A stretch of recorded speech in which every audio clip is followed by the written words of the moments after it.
Bonjour frère, bonjour sœur. Aujourd'hui, j'ai une pensée concernant la dîme, la question de la dîme, parce que je vois qu'il y a beaucoup de choses qui se sont dites là-dessus. Il y en a qui pensent qu'il faut la payer, il y en a qui pensent qu'il ne faut pas la payer.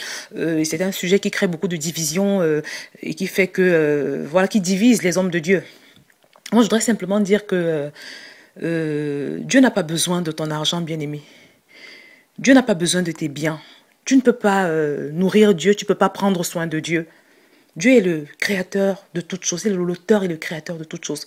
Toute la terre, toutes les richesses de ce monde, les richesses de la terre lui appartiennent. L'or et l'argent appartiennent à Dieu. Vous savez, Dieu n'a pas besoin de ton argent. Tu es libre de faire ce que tu veux, tu vois.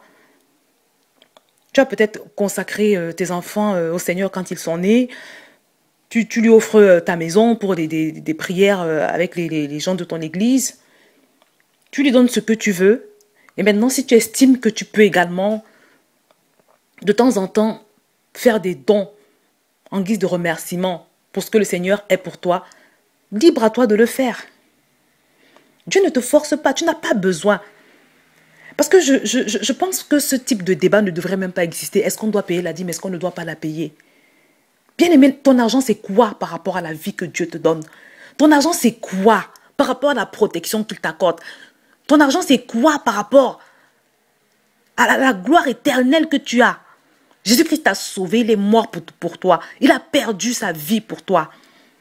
Et toi, tu fais toute une histoire à cause de ton argent parce qu'on te demande de payer un dixième de ce que tu reçois par mois. Bien-aimé, est-ce que vous ne trouvez pas qu'il y a quelque chose qui... Vraiment, moi, je pense que si Jésus était là, il nous dirait, de toutes les façons, je n'ai même pas besoin de votre argent. Et c'est vrai.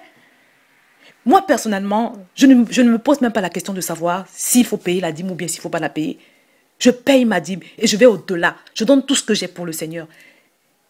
Et je continuerai de lui donner tout ce que j'ai. Je pourrais lui donner tout ce que... Vider mon compte en banque. Je n'éprouverai aucune douleur. Parce que Dieu, il est ma source, il est mon pourvoyeur. Donc arrêtez ces débats-là, bien-aimés.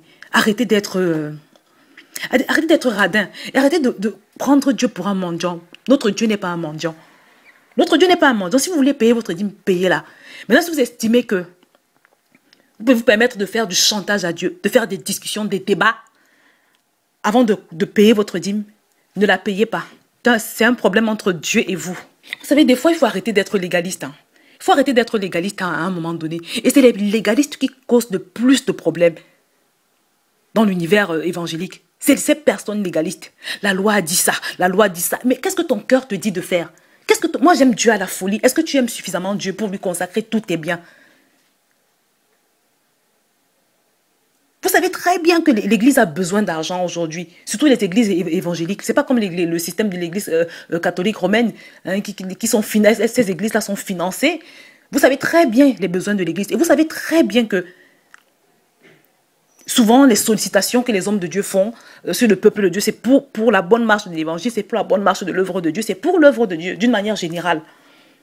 Donc, la question de la dîme ne devrait même pas se poser. C'est à toi de voir. Qu'est-ce que le Saint-Esprit te conduit à faire pour ton Seigneur? Qu'est-ce que le Saint-Esprit te conduit à faire pour l'œuvre de Dieu?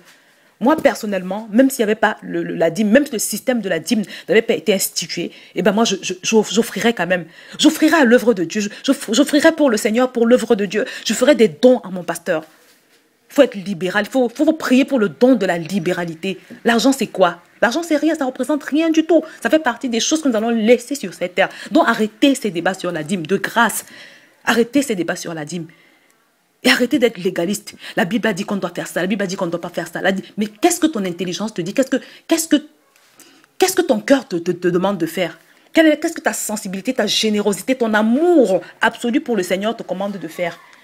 Essayez un peu de voir les choses sous cet angle-là, bien-aimé. Vous savez, tout ça me fait penser à la guérison que Jésus a opérée le jour du sabbat.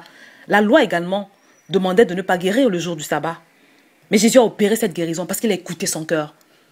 Parce que Jésus était un être sensible. Parce qu'il avait un cœur. Parce qu'il était rempli d'amour.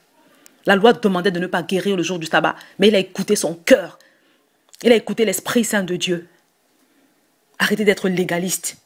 Arrêtez de vivre votre relation avec Dieu au travers de la loi. Arrêtez un peu.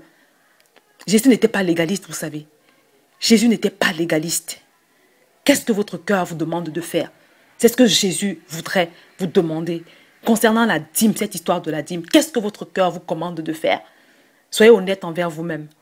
Soyez honnête, regardez-vous dans les yeux. Examinez la question avec votre cœur et pas seulement avec votre cerveau. Que le Seigneur vous bénisse.